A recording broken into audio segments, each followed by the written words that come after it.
The old man sat on his porch in the fading September light, his hands working a piece of pine with the kind of patience that comes from knowing you have more time behind you than ahead. The cabin perched on the mountainside like an eagle's nest, looking down on a valley that seemed to stretch all the way to yesterday. His grandson sat beside him, 13 years old, and uncomfortable with the silence the way young people always are, fidgeting with the hem of his city-bought coat. Daniel watched his grandfather's hands. They moved with a certainty that made the knife seem like an extension of his fingers, curling the wood into something that was starting to look like a whistle. The boy had been there 3 days and still had not figured out why his mother insisted he spend time with a man who lived so far from everything that mattered. Grandpa Daniel said, finally breaking the quiet the way a stone breaks water. "Why do you live so far from everyone? Do you not get lonely?" Josiah Brennan did not stop whittling. His hands kept their rhythm, shaving thin curls of wood that fell like snow onto the worn boards of the porch. "Lonely and alone are different things, boy," he said. His voice had the texture of creek gravel, roughened by years of minimal use. "Lonely is when you are surrounded by people but nobody sees you. Alone is when you choose your own company." "But Father says a man needs community," Daniel pressed. "He says a man needs to be part of something." Josiah paused then, the knife stilling in his hand.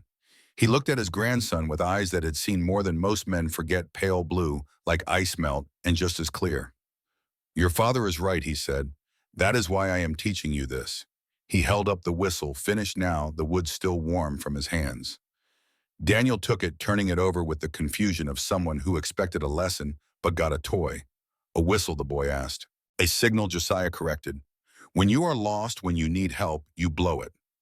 Someone who knows that sound will come. That is community. Not living in the same town, but answering when someone calls." Daniel blew into it experimentally. A clear, sharp note cut through the mountain air, echoing off the valley walls below. "Did someone ever call you Grandpa?" he asked. When you lived alone, Josiah's hand moved to his wrist without thinking, fingers tracing a scar there that looked like a rope burn, pale and old but permanent. Once he said quietly, "Summer of 1831. Hottest July I ever knew. I was 49, thought I had seen everything mountains could teach a man. Then I found her, found who, a woman dressed in black and white, tied to a tree with new rope. And that rope taught me more about duty than 20 years in the army ever did." The screen of the present faded like smoke, and the story pulled them both backward through the years to a time when the territory was still wild and justice was something men had to make for themselves. She was tied close enough to the ranch house to be seen from the road. That was the point. William Mercer wanted everyone to know she was dangerous. What he did not count on was someone who knew the difference between madness and terror. Josiah Brennan had been living in the Wind River Range for 5 years. When July of 1831 came around hot enough to make the pine sap run and the creek beds crack. His cabin sat at 8,000 feet, built from logs he had cut and chinked himself with pine tar and moss, positioned where he could see anyone coming from 3 miles away. He ran a trap line that covered 40 miles of wilderness, checking beaver sets and marten boxes in a circuit that took 3 days to complete. He came down to the valley 4, maybe 5 times a year, and that was 4 times more than he wanted. The mountains did not demand conversation.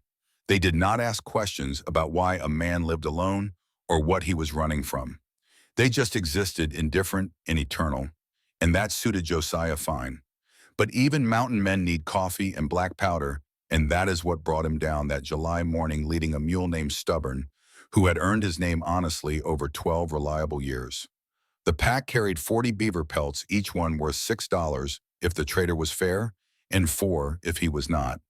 That was $240 if things went right enough for supplies to last him through another winter alone. He should have taken the East Trail. 8 miles, 3 hours, no complications. But the day was already hot by 6 in the morning, and the shortcut through Mercer Valley would save him an hour in the sun. That decision, that single choice to shave 60 minutes off a journey, would change everything. 5 years earlier, Josiah had been a different man. He had worn a uniform, then Army Scout, stationed at Fort Laramie, tracking hostile bands and mapping trails through Crow territory. He had been good at his work, good enough that they kept sending him out on longer patrols, 2 weeks, 3 weeks. Sometimes a month in the wilderness with nothing but his rifle and his horse and the stars to navigate by.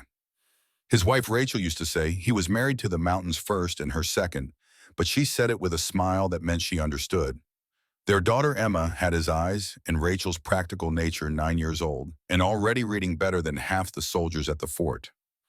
They lived in officers' quarters, modest but solid, and Josiah told himself that his work kept them safe, that every hostile band he tracked was one less threat to his family. Winter of 1826 proved him wrong. He was 2 weeks into a patrol tracking a Crow raiding party that had hit a wagon train when the weather turned. Snow came early, and mean the kind that erases trails and makes every ridge look like every other ridge. By the time he made it back to Fort Laramie, 16 days after he had left, the cholera outbreak was over. The contaminated water supply had killed 23 people before the post surgeon figured out what was wrong. Rachel and Emma were graves number 7 and 8 in the military cemetery, buried side by side under a cottonwood tree that was already dropping its leaves.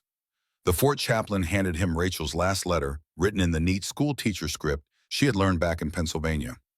Her hand had been shaking when she wrote it. He could see that in the way the letters wavered. Josiah, it said, do not blame yourself. You are doing your duty protecting others.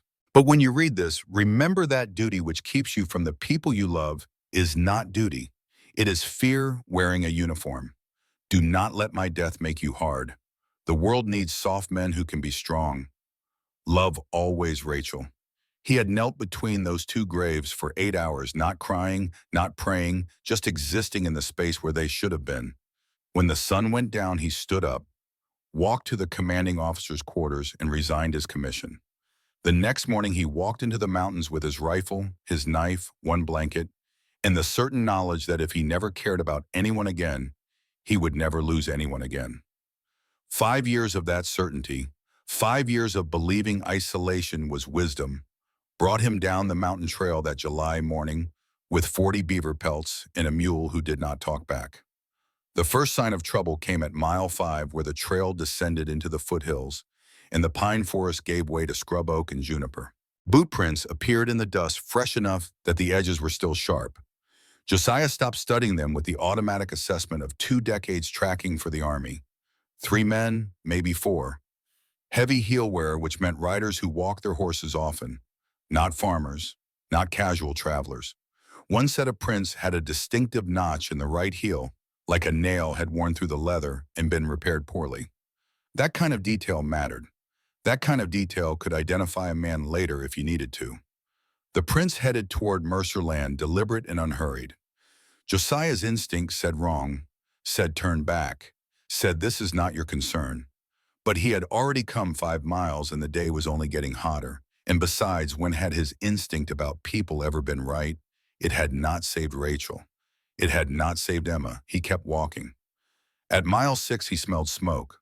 Not cooking fire, something else. Hay smoke maybe, or scorched wood. The kind of smell that comes from fire used as message rather than tool. The windmill on Mercer's property appeared on the horizon, creaking in the wind with a sound like old bones settling. And then the mule stopped. Stubborn had carried packs through blizzards and across rivers swollen with snowmelt. He had stood steady while wolves circled and mountain lions screamed from the rocks above. But now he stopped, ears forward, nostrils flared, reading something in the air that Josiah's duller human senses had not caught yet. Fear. The mule smelled fear. Josiah tied him to a juniper 200 yards back from the ridge upwind and out of sight. Then he approached on foot, using the cottonwood cover the way he had learned in the Army, placing each step with conscious thought, making himself part of the landscape rather than an intrusion upon it. From 50 yards away, he could see her. She sat with the archered back against a fallen cottonwood tree, positioned exactly where the main road curved past Mercer's property.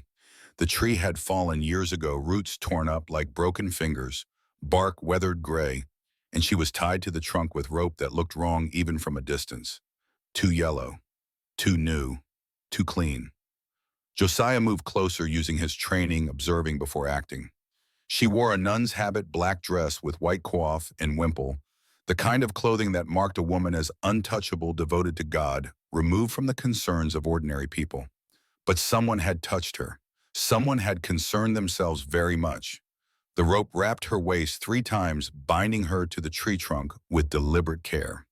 Her hands were tied in front of her, not behind, which told Josiah this was about display, not restraint. If you wanted to prevent escape, you tied hands behind. If you wanted people to see what you had done, you tied them in front. Her face bore the evidence of recent violence. Left cheek bruised, the kind of purple that was maybe 12 hours old. Split lip with dried blood at the corner. Dirt on the white parts of her habit that suggested she had been dragged or thrown. But her eyes, when they swept the road watching for whoever might come, were not broken. They were angry. Boot prints circled the tree. Josiah counted 4 distinct sets. The men had paced while they worked, walking back and forth like people watching a show. One set had that notched heel he had seen on the trail. That meant at least one of the men who had done this had come from the direction Josiah had just traveled, maybe following the same route, maybe tracking him. The knots caught Josiah's attention. He had tied enough ropes in 20 years of army service to recognize technique when he saw it. The rope around her waist was secured with a bowline. The kind of knot sailors use, formed in seconds and holding firm under tension, but releasing easy when you knew the trick. The hitches securing the rope to the tree trunk were cavalry-style half hitches wrapped in a pattern he had seen 1,000 times at hitching posts and picket lines. Ranch hands did not tie knots like that. Ranch hands used whatever worked: quick overhand knots and clove hitches that held but looked messy. These knots were professional. These knots required training. And then there was the sign. A board leaned against the tree beside her hand, painted in black letters that were large enough to read from the road. It said dangerous, possessed, do not approach. Josiah understood the strategy immediately. Whoever had done this wanted her found, wanted her seen, wanted every person who passed by to think she was insane, dangerous demon, touched someone whose testimony about anything could not be trusted. It was elegant in a vicious kind of way. Kill a woman and she becomes a martyr. Tie her up and call her crazy and she becomes a cautionary tale. The ranch house sat 100 yards behind her doors, closed, no smoke from the chimney despite the hour. Too quiet. No chickens scratching in the yard. No dogs barking. Just the windmill creaking its rusty protest and the summer heat pressing down like a hand. Josiah stepped out of cover, moving slow, keeping his hands visible. The woman's eyes snapped to him immediately, sharp and assessing. She did not cry out, did not beg. Just watched him approach the way a trapped animal watches a predator, calculating odds, measuring intent. He stopped 10 feet away, removed his bearskin hat with the kind of deliberate formality that transcended words, and set it on the ground between them. Then he placed his canteen next to it, 3 feet from where she sat, close enough to reach, but far enough that he was not forcing anything on her. He stepped back 5 paces and waited. The silence stretched between them, broken only by the windmill and the wind moving through the dry grass. 20 seconds passed. 30. Josiah had learned in the mountains that silence was not empty. It was full of information if you knew how to listen. And this woman, he realized, was listening too. "You are going to leave," she said finally. Her voice was hoarse but steady, the kind of voice that came from someone who had already cried themselves dry. "Have not decided yet," Josiah replied. "Men like you do not get involved. Mountains are safer than people." That observation landed harder than she probably knew. Josiah felt something shift in his chest, recognition of a truth he had been hiding from. "You know mountain men?" he asked. "I know cowards," she said. "And wisdom? Sometimes they look the same." The sentence hit him like a rifle shot. This was not hysteria. This was not someone broken by fear. This was someone who had thought through every possibility, including the one where he walked away and left her to whatever came next. And she had already decided that his leaving would prove something about him, something he was not sure he wanted to admit was true. Josiah knelt beside the tree, not touching her yet, just yet examining. The rope was 3/4-inch manila hemp, the kind you bought at a general store for serious money.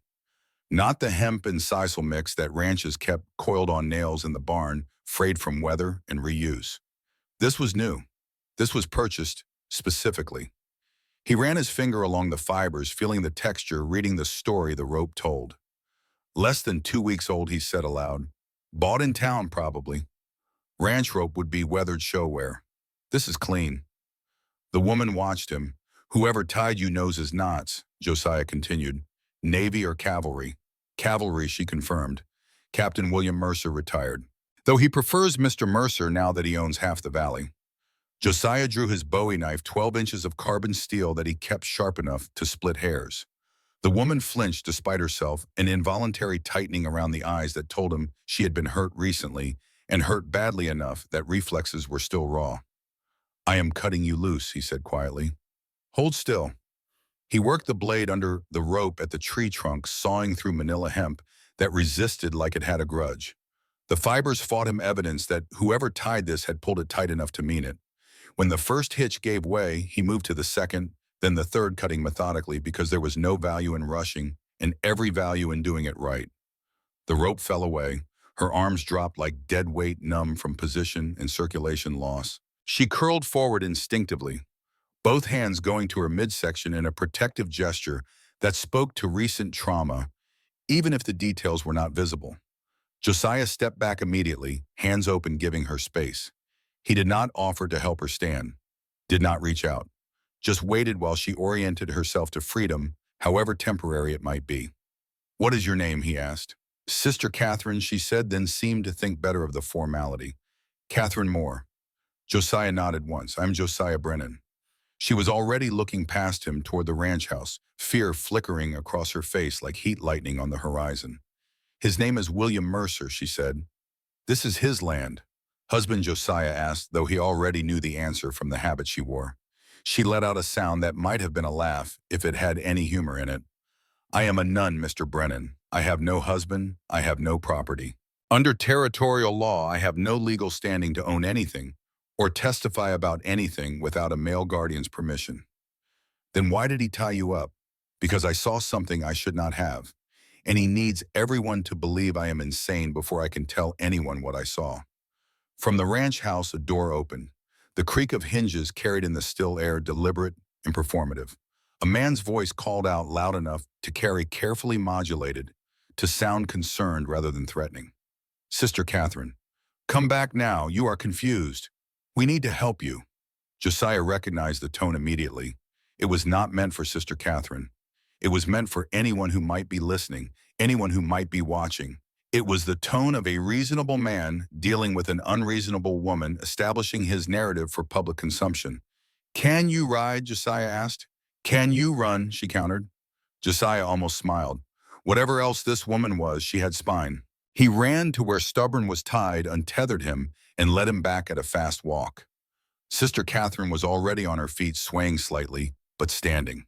He did not ask permission, just shifted the beaver pelts to make a space, put his hands at her waist, and boosted her up onto the pack frame. Then he swung up behind her, taking the lead rope, and kicked Stubborn into the fastest pace the old mule could manage. They did not run. Mules do not run. But Stubborn moved with purpose, his long ears swiveling forward, as if he understood that sometimes you leave a place quick and ask questions later. Behind them, the ranch house stayed quiet. No pursuit, no shouting, just that creaking windmill and the sound of hooves on hard-packed earth. When they crested the ridge that put Mercer land out of sight, Josiah glanced back once. A man stood in front of the ranch house, now watching them go. He was too far away for Josiah to see his face, but close enough to see the gesture he made. A wave. Casual. Almost friendly. That wave told Josiah everything he needed to know. William Mercer was not chasing them because he did not need to. He had already planned for this. He knew where they would go. He knew what they would do. And he was confident enough to let them run because he believed the trap was already set. They rode in silence for 20 minutes. Sister Catherine gripping the pack frame, Josiah scanning the ridgeline behind them for signs of pursuit that never came. When he found a creek crossing in the foothills, spring-fed and cold, he pulled Stubborn to a stop. "We will water here," he said, sliding down and offering her a hand. "Then you tell me what you saw." The creek was narrow enough to step across, running clear over smooth stones that clicked and rattled under the current. Josiah let Stubborn drink, refilled both canteens with water so cold it hurt his teeth, and pulled a strip of elk jerky from his pack. He offered it to Sister Catherine without comment. She took it, bit off a piece, and chewed it slowly, methodically, like someone who had learned not to waste food. Her hands, Josiah noticed, were calloused, not the soft hands of someone who spent their days in prayer. These were working hands, the kind that came from labor and ledger keeping and practical tasks. "You are not much of a talker," she observed. "Mountains do not reward conversation. Josiah replied. I am not a mountain. He looked at her, then really looked, taking in the bruised face and the dirt-streaked habit and the rope burns on her wrist that she was trying not to favor. No, he said, but you have their patience. Most people found tied to a tree would still be crying. I cried yesterday, she said flatly. Used it up. Josiah pulled a small leather packet from his possibles bag, opened it to reveal a thick paste made from bear grease and yarrow root. He held it out wordlessly. Sister Catherine took it, sniffed once, and began applying it to the rope burns with the efficiency of someone who knew how to tend wounds. The silence between them felt different now, less wary, more like two people taking measure of each other and finding the weight acceptable. I live at St. Benedict's Convent, Sister Catherine said finally. 15 miles north of Cheyenne, 12 nuns. We farm 640 acres, run a small school for orphans. Big land, holding for a convent, Josiah observed. Spanish land grant from 1788. Originally belonged to a fur trader named Robert Moore.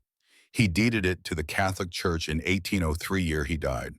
Josiah caught the detail, even though she had said it casually. Moore, that's your name too. Sister Catherine paused, entreating her wrists. It is now, she said. I was the orphan they found on the convent steps that year. Named me Catherine Moore after the month I was found. St. Catherine's feast day. Josiah's eyes narrowed. So you were found the same year the land was deeded, and you just happened to be named after the original owner. Sister Catherine met his gaze directly. I did not say it was an accident. The implications of that settled between them like dust. Josiah had seen enough of the world to know that coincidences were usually just conspiracies that had not been uncovered yet. If Sister Catherine was Robert Moore's daughter, then the land was not charity property. It was inheritance held in trust. And that changed everything about what William Mercer was trying to do. 3 months ago, Sister Catherine continued surveyors came through the valley. Railroad company planning a route from Omaha to the Pacific coast. The route they are scouting runs right through our land. Railroad needs water for steam engines, Josiah said. She nodded. Our land has the only spring-fed creek in 20 miles that runs year-round. Railroad surveyor told Mother Superior they would pay $50,000 for water rights. Josiah whistled low. That was serious money, the kind of money that made good men think twice and bad men not think at all. Average farm in Wyoming Territory, 160 acres, sold for maybe $800 if the land was decent. $50,000 was 62 farms worth of value in a single transaction. And Mercer wants that money, he said. Mercer is not just a rancher. He is an investor. He has bought up 12 properties in the last 2 years, all along the projected railroad route. He knows something, has inside information about where the route will go. Sister Catherine pulled a small leather pouch from inside her habit, the one Josiah had noticed earlier, hanging on a cord around her neck. She opened it carefully as if the contents were fragile, which perhaps they were in more than just the physical sense. William tried to buy our land 6 months ago, she said, offered $5,000. Mother Superior said no, told him the land is held in trust for the church, cannot be sold for private gain. Not her decision to make, even if she wanted to. So he decided to take it another way, Josiah said.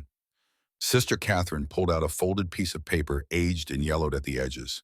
3 weeks ago, Mother Superior sent me to the county office in Cheyenne, just routine paperwork filing our annual tax exemption.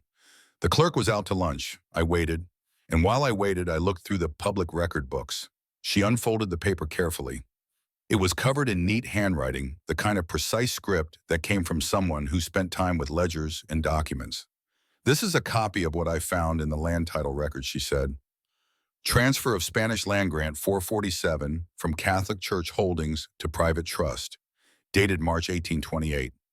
Josiah studied the document. The handwriting was professional, the kind that clerks learned in school. Transaction looked official enough. Trust administrator was listed as William Mercer, and at the bottom a signature line that read, Mother Superior Agnes St. Benedict's Convent. What is the problem, he asked. Sister Catherine's voice went hard. The problem is Mother Superior Agnes never signed any transfer. In March of 1828, she was living at a convent in New Orleans. She did not arrive in Wyoming until 1829. That signature is forged. The pieces started falling into place. Josiah had seen enough fraud in his army years to recognize the shape of it. You copied this by hand, he said. I have a good memory for texts, Sister Catherine confirmed. I did not want to steal the original and give them grounds to arrest me for theft. So I copied it and brought it back to Mother Agnes and Father Wright. What did they say if Father Wright said, "We should go to the territorial judge immediately"? Show him the forgery file, a complaint, let the law handle it. But you did not, Josiah guessed.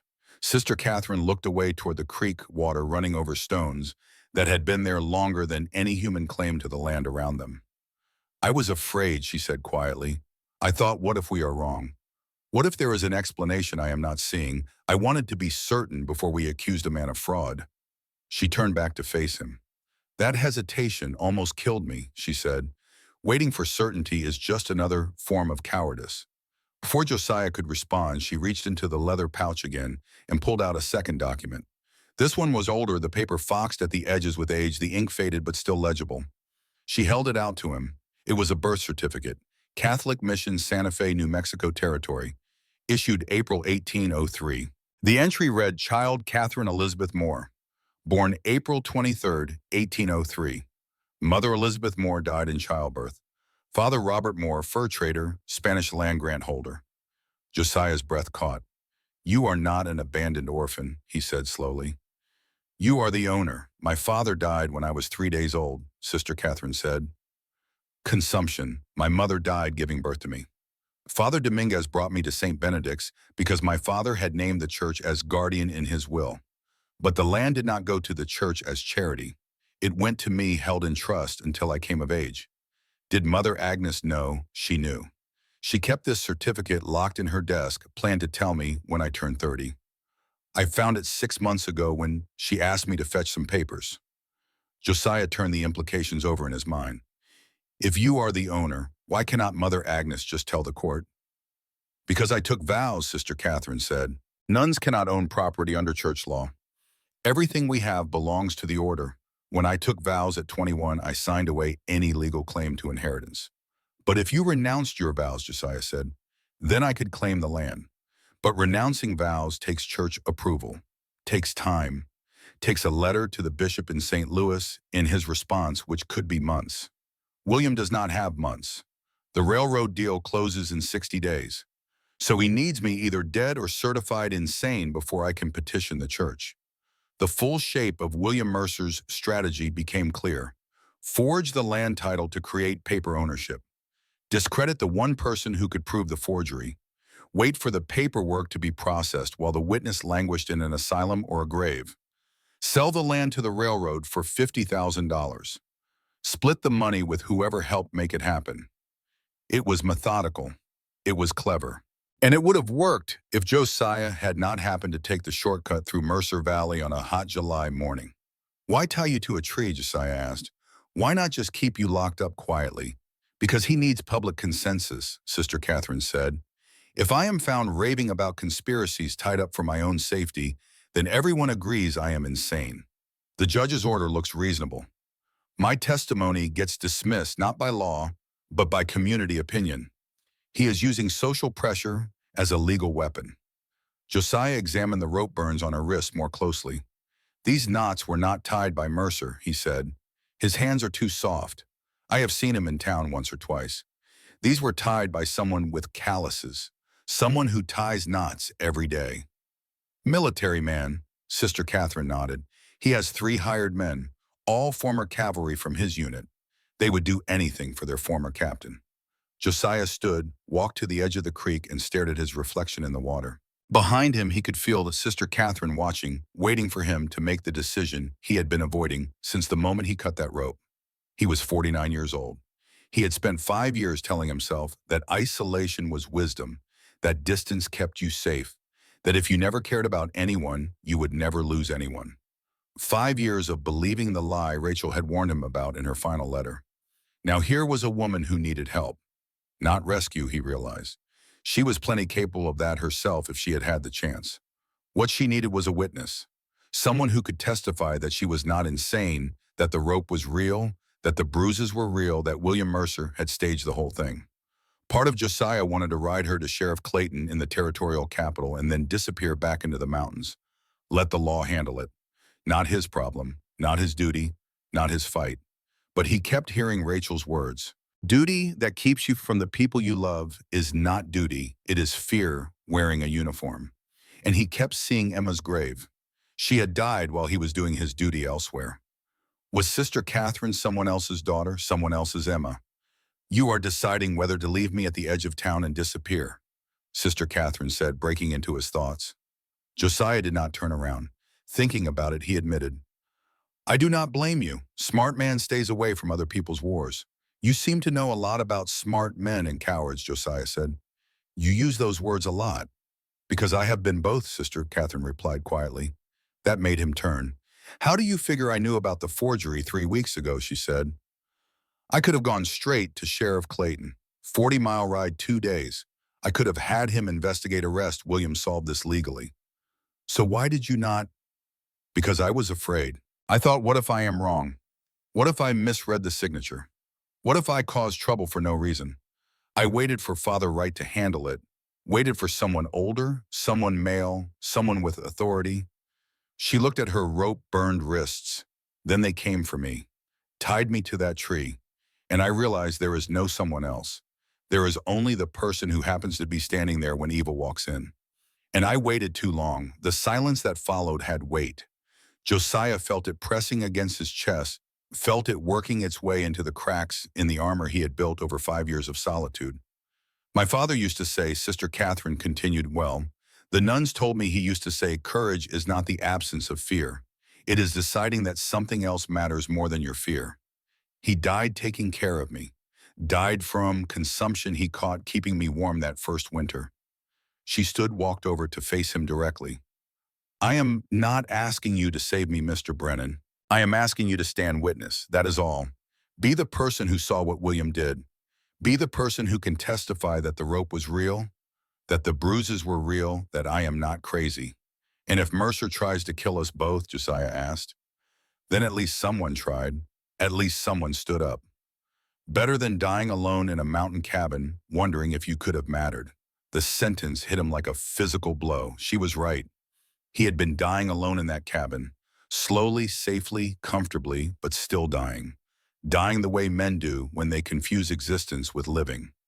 Josiah walked to stubborn, checked the pack saddle, pulled a blanket from his gear.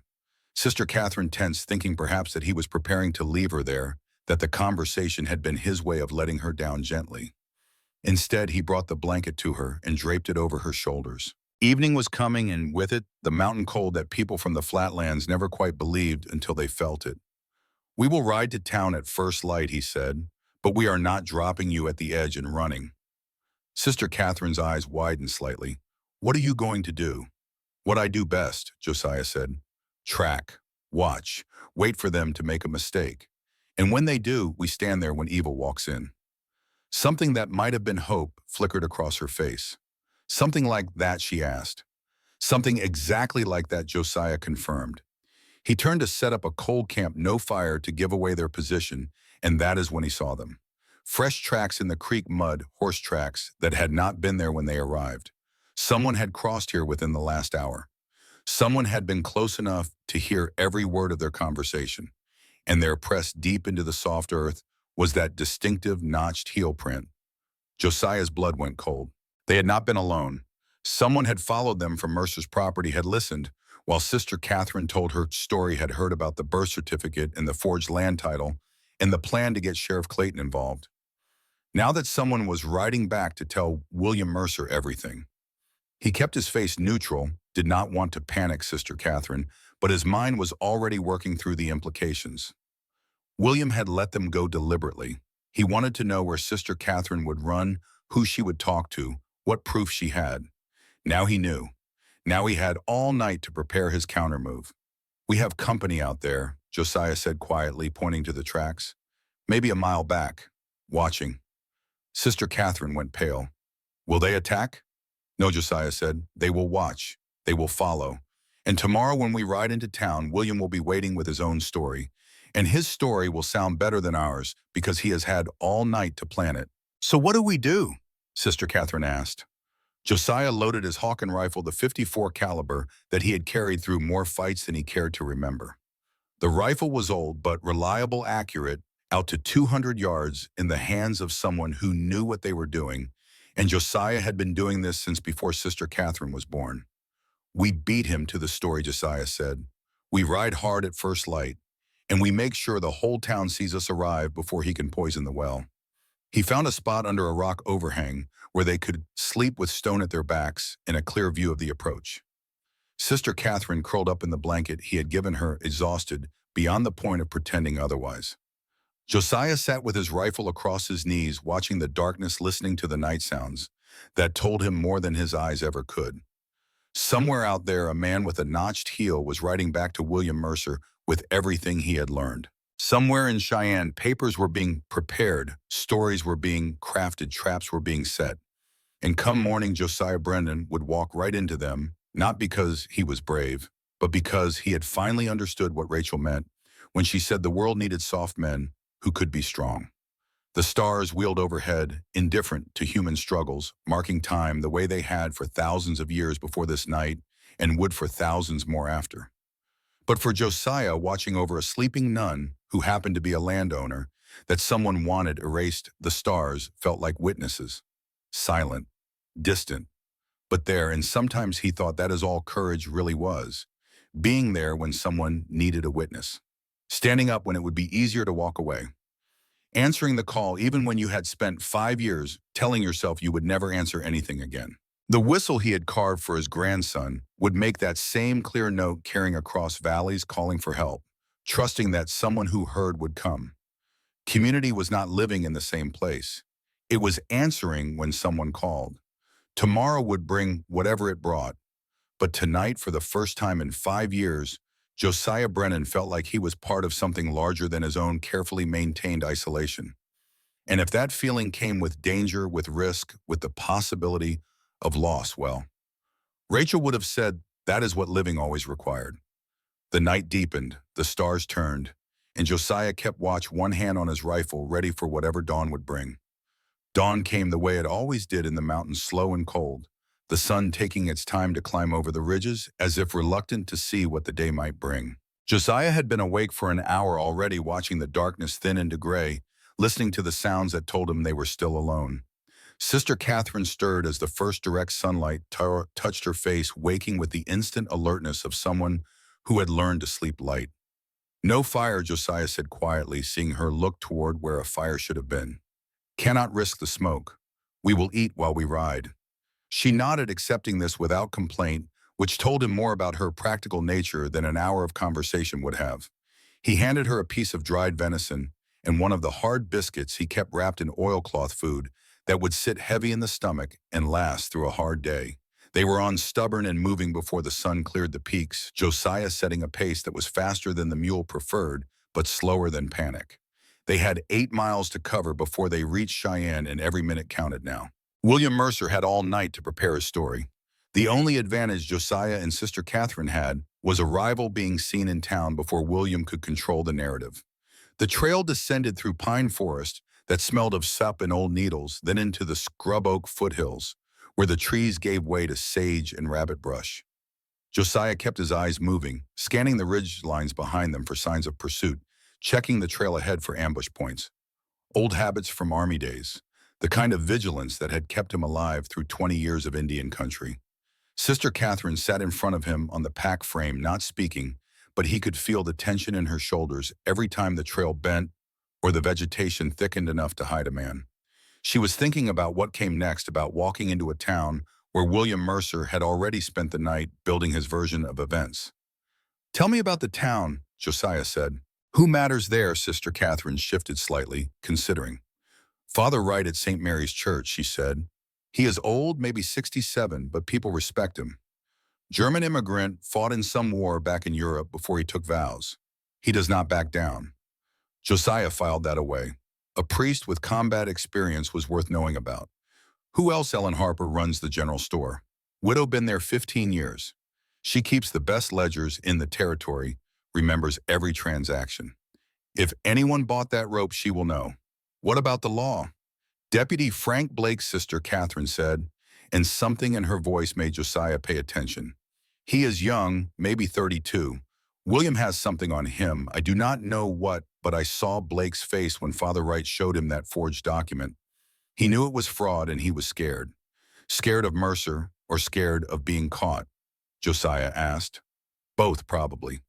Blake is not a bad man. He is a weak one. There is a difference. They rode in silence for another mile, the town coming into view below them, a collection of wooden buildings arranged along a single main street, each with a few side roads branching off like ribs. Smoke rose from morning fires, and Josiah could see people beginning to move around, starting their day but unaware that it was about to get complicated. At the edge of town where the trail widened into a proper road, Josiah pulled Stubborn to a stop. He could see the sheriff's office from here, a squat building with barred windows and a faded sign. And standing on the boardwalk in front of it, arms crossed, watching the road like he had been expecting them, was Deputy Frank Blake. "He is waiting for us," Sister Catherine said quietly. Josiah studied the deputy. Blake was young, as Sister Catherine had said, with the kind of face that wanted to be kind, but had not quite figured out how. He wore his badge pinned to a vest that had seen better days, and his hand rested near his gun, but not on it. Nervous but not aggressive. A man following orders he did not quite believe in. Behind Blake, farther down the street, Josiah could see other men beginning to gather. Word had spread fast. In a town this size, a nun returning with a strange mountain man, after being reported missing, was the kind of event that drew a crowd. And standing in front of the hotel, perfectly positioned to be seen by everyone, was William Mercer. He was younger than Josiah had expected, maybe 38, with the kind of groomed appearance that came from money and the kind of straight-backed posture that came from cavalry training. He wore a dark suit that would have looked at home in St. Louis, and his face bore an expression of patient concern that Josiah recognized immediately. This was a man who had practiced looking trustworthy. "We ride straight to Blake," Josiah said.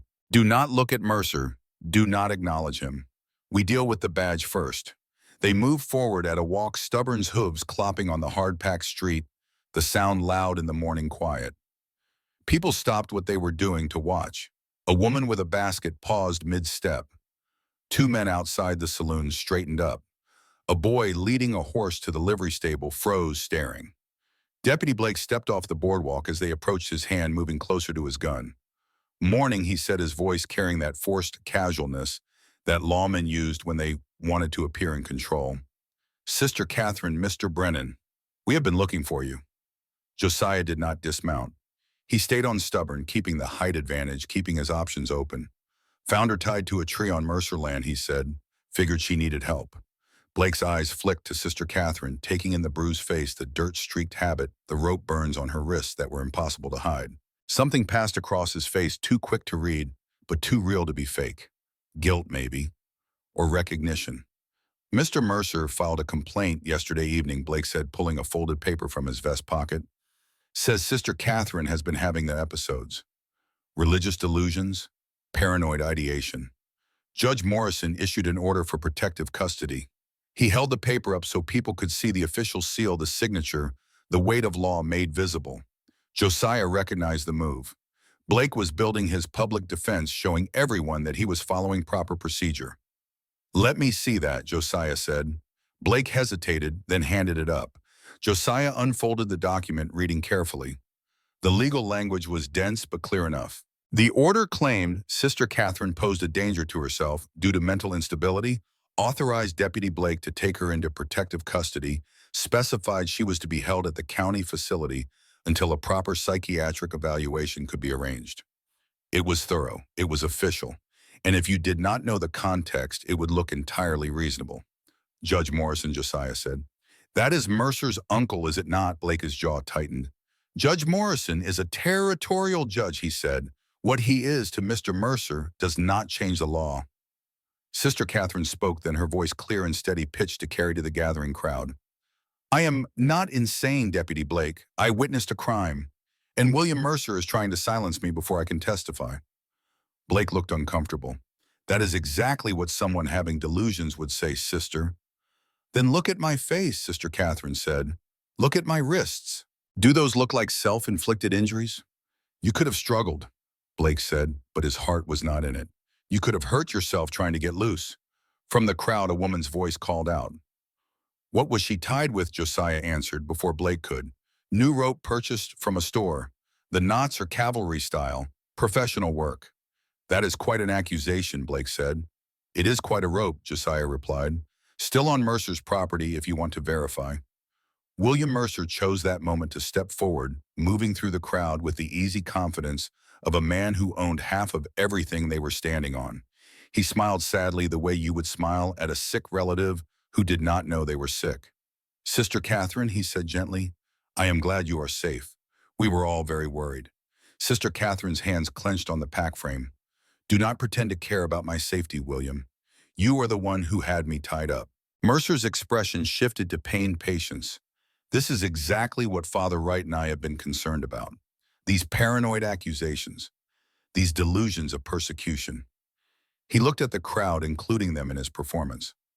Sister Catherine has been under tremendous stress, the responsibility of managing the convent records, the isolation, the pressure. It has affected her mind. That is a lie, Sister Catherine said. A woman in the crowd murmured something about convents and hysteria. A man said something about women and religious mania. Josiah felt the mood shifting, felt William's narrative taking root. She found your land fraud, Josiah said flatly, cutting through the murmur. Found the forged title transfer in the county records. That is why you needed her discredited. The street went quiet. William's smile did not waver, but something cold flickered behind his eyes. That is a serious accusation, Mr. Brennan. Based on what evidence? Based on the fact that she was tied to a tree on your property, Josiah said. Based on her face looking like someone hit her. Based on new rope that had to be purchased from town. Blake stepped forward. Mr. Brennan, I am going to need you to step down from that mule and let me take Sister Catherine into custody. Judge's orders. Josiah did not move. He had been in enough standoffs to know how they worked. The first person to flinch lost. The first person to show uncertainty gave the other side the opening they needed. No, he said simply. That is obstruction. Blake said, his hand moving to his gun now.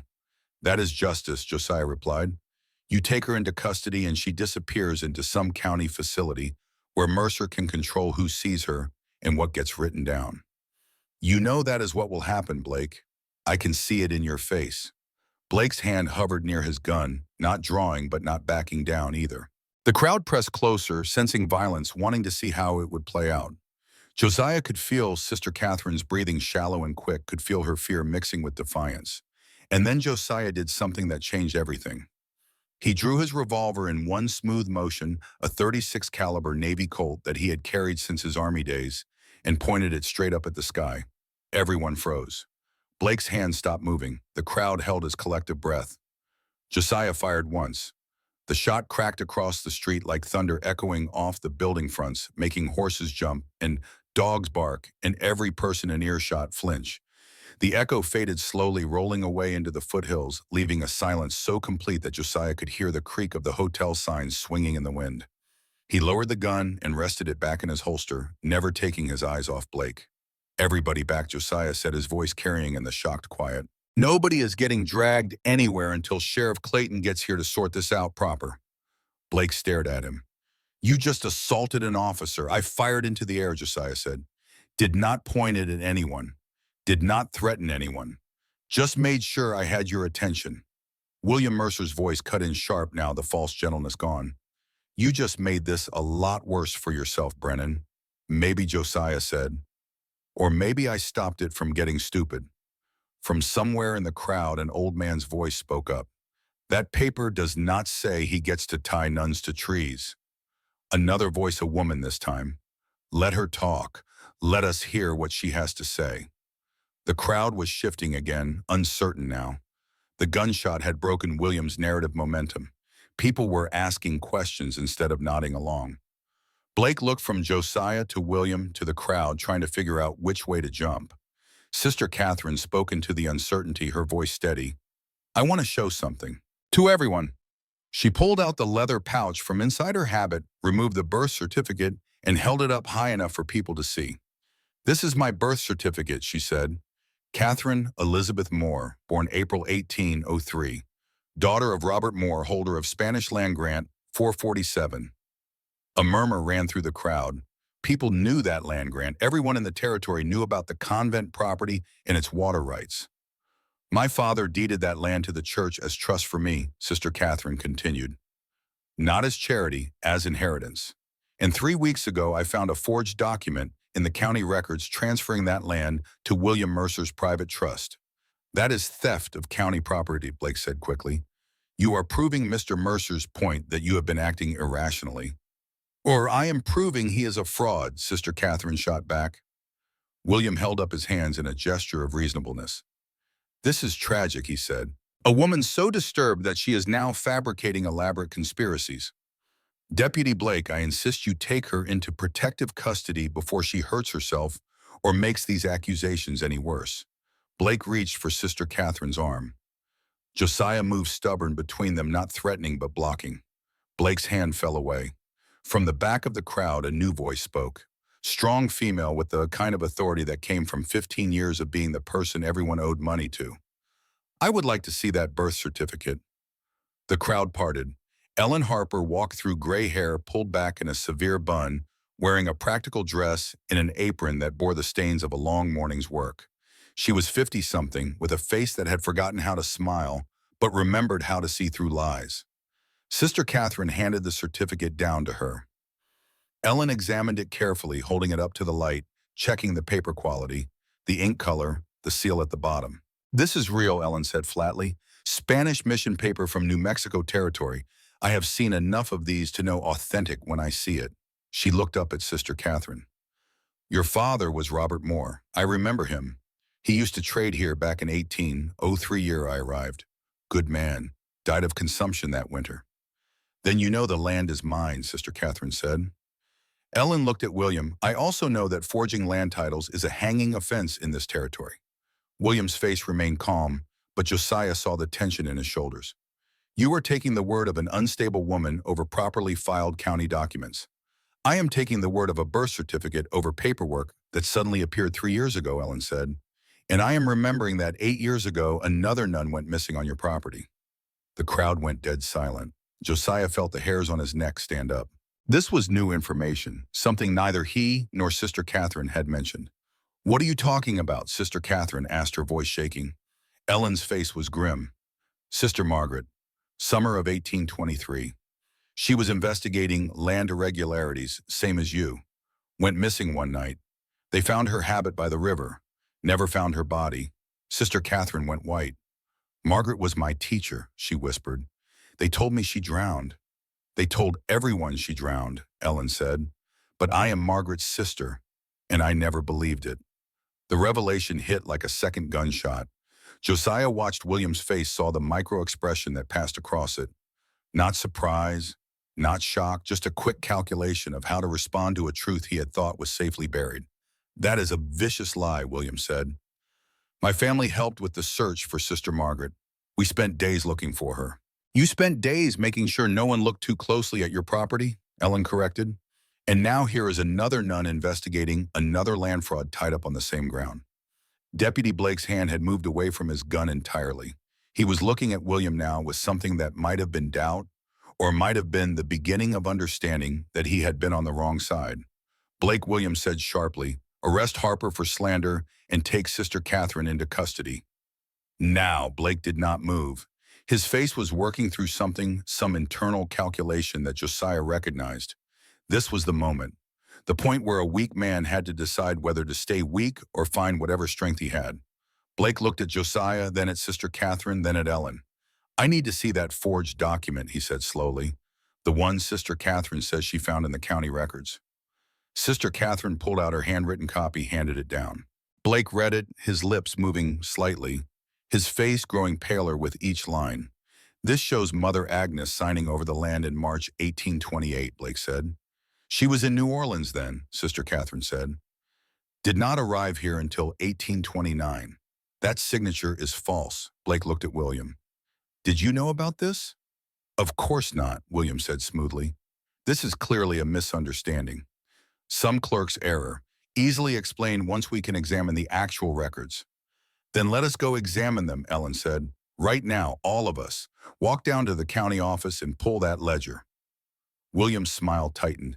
The office does not open until 9 o'clock. It is 8:45, Ellen said. We can wait. The crowd was firmly on Sister Catherine's side now. Josiah could feel it in the way people positioned themselves, creating a loose circle that included him and Sister Catherine and Ellen, but excluded William and Blake. Public opinion was a powerful thing in a small town, and William was losing it. Fine, William said.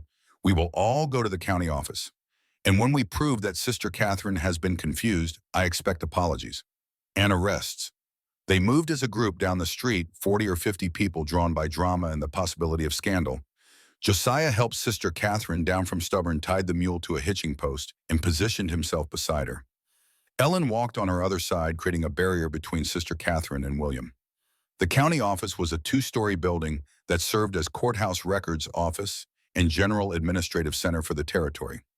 Martin Hayes, the county clerk, stood on the steps smoking a cigarette, watching the approaching crowd with the expression of a man who knew something had gone terribly wrong. Morning, Martin, Ellen called out. We need to see the land title records. Hayes' cigarette stopped halfway to his mouth. The office does not open for another 10 minutes. Open it now, Ellen said. Hayes looked past her to William, and Josiah saw the exchange clear as daylight. Hayes asking with his eyes what to do. William giving a slight shake of his head. Hayes swallowing hard trap between the crowd and his own conscience. I do not have the keys, Hayes said. Left them inside. You are standing outside smoking. Ellen pointed out. How did you get out here without keys? Hayes' face reddened. He took a drag of his cigarette, thinking fast. Look, he said, I can open the office, but I cannot show you records without proper authorization. You need a judge's order. Sister Catherine has authorization, Ellen said.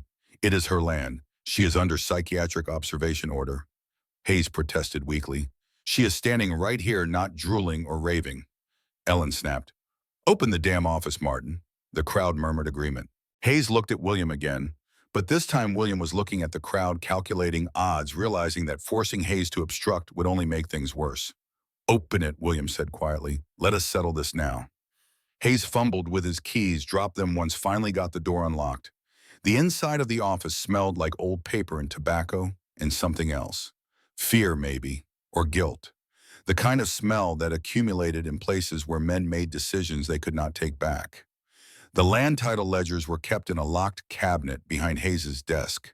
He opened it with shaking hands, pulled out a heavy leather-bound volume, and set it on the desk with a thump that raised dust. Spanish land grant. 447, Ellen said. Find it. Hayes flipped pages, his fingers leaving sweat marks on the paper. He found the entry, then stopped, his face going ashen. What is wrong? Blake asked, stepping closer. Hayes did not answer. He just stared at the page. Josiah moved around the desk to look. The entry was there just as Sister Catherine had described.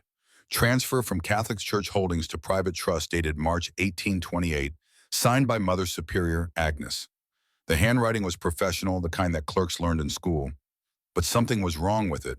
Josiah had spent enough time reading Army reports to know what forged documents looked like. The ink color was slightly different from the entries above and below it. The paper had been scraped, evidence of an erasure underneath. And the signature, when you looked close, showed hesitation marks. Someone had traced it slowly, carefully, trying to match handwriting they did not own. This is forged, Josiah said flatly. You can see where the original entry was erased and rewritten. Hayes' hands were shaking. I did not do it, he said quickly. I did not write that. But you knew about it, Blake said, his voice hard now. You knew, and you did not report it. Hayes looked at William with something that might have been hatred or might have been terror. He said he would ruin me, Hayes whispered. Said he would tell everyone about the money. What money? Blake asked. Hayes slumped against the desk. 3 years ago, I borrowed funds from the county treasury. Just for a month, I swear. Had a debt, needed to pay it. Was going to put it back. But William found out. Said if I did not help him with the land transfer, he would report me. I would hang for embezzlement. So you helped him forge the land title, Ellen said. I just let him into the office, Hayes said miserably, late at night when no one was here. He did the writing himself. I just looked the other way. Sister Catherine stepped forward. And when I came to file our tax exemption, you were afraid I would notice. That is why you reported me to William. Hayes nodded, not meeting her eyes. The room was silent except for the ticking of the clock on the wall. Blake stood with his hand on the ledger, staring at the forged entry like it was a snake that might strike. His face was going through a complicated set of emotions, and Josiah could see the moment when the deputy made his choice. Blake pulled the badge off his vest and set it on the desk. "What are you doing?" William asked sharply. "What I should have done weeks ago," Blake said. "I am not going to arrest innocent people to cover up fraud." "Not anymore." He looked at Sister Catherine. "I am sorry. I knew something was wrong. I should have said something sooner." Sister Catherine nodded once, accepting the apology without comment. Blake was weak, but he was not cruel. That counted for something. William's facade cracked then. The patient expression disappeared, replaced by cold anger. "You are all making a mistake," he said. "This is not over. I have lawyers. I have Judge Morrison's backing. I have resources you cannot match." "You had Hayes's silence," Ellen said. "You had Blake's weakness. You had a murdered nun that everyone forgot about, but you do not have any of those things anymore." William's hand moved toward his coat pocket. Josiah's hand moved faster, dropping to his revolver grip without drawing. The motion was small but unmistakable. William froze. "Do not," Josiah said quietly. William's hand moved away from his pocket, empty. He looked at Josiah with the kind of hatred that came from having a plan unravel. "You are going to regret this, mountain man," maybe Josiah said, "but at least I will be able to sleep." Blake cleared his throat. "Mr. Mercer, I am placing you under citizen's arrest for fraud and conspiracy. Real sheriff can sort it out when he arrives." "I want to see Judge Morrison," William said. "Judge Morrison is 2 days' ride away," Ellen said. "And when Sheriff Clayton gets here tomorrow, I suspect he will have some questions for the judge too." William looked around the room, seeing his support evaporate, seeing the crowd's faces turned against him. He straightened his coat with careful dignity, clinging to the appearance of control, even as it slipped through his fingers. "This is not finished," he said. But everyone in the room knew it was. The forgery was exposed. The clerk had confessed. The missing nun from 8 years ago was remembered. The evidence was visible. And most importantly, the town had seen what William Mercer really was. They walked William to the jail cells at the back of the sheriff's office, Blake leading Hayes following with his head down, the crowd trailing behind like witnesses to a funeral. Josiah stayed with Sister Catherine, watching her process what had just happened, seeing the tension slowly drain from her shoulders. "You did it," Josiah said quietly. "We did it," Sister Catherine corrected. "I could not have survived without you. You would have found another way." She smiled, small but real. "Maybe, but I am glad it was you." Ellen Harper approached them, her stern face softening just slightly. "I need to talk to you, sister, about Margaret." Sister Catherine took Ellen's hand. "Tell me about her." They sat on the bench outside the sheriff's office, and Ellen told the story. How Margaret had been investigating land claims, how she had found discrepancies in the county maps, how she had mentioned William Mercer's name in her letters home, how she had gone missing on a moonless night in August, and how they had found her habit by the river the next morning, how the search party led by William's men had concluded she had drowned, how Ellen had never believed it but had no proof, no evidence, just a sister's certainty that something was wrong. "I should have pushed harder," Ellen said. "Should have made them keep looking. But I was younger then, did not have the standing I have now, did not know how to fight men who owned everything." "You are fighting now," Sister Catherine said. "That is what matters." Ellen looked at her. "You are like Margaret, you know. Same stubbornness, same courage. Just try not to disappear like she did." Josiah watched the town settling back into normalcy, people returning to their work, the drama fading into routine. But he knew this was not over. William Mercer might be in a cell, but he had connections. He had money. He had an uncle who was a territorial judge. The fight had just changed shape, not ended. Blake came out of the office looking diminished, without his badge, but somehow more solid for it. "Sister Catherine," he said, "I need to ask you something.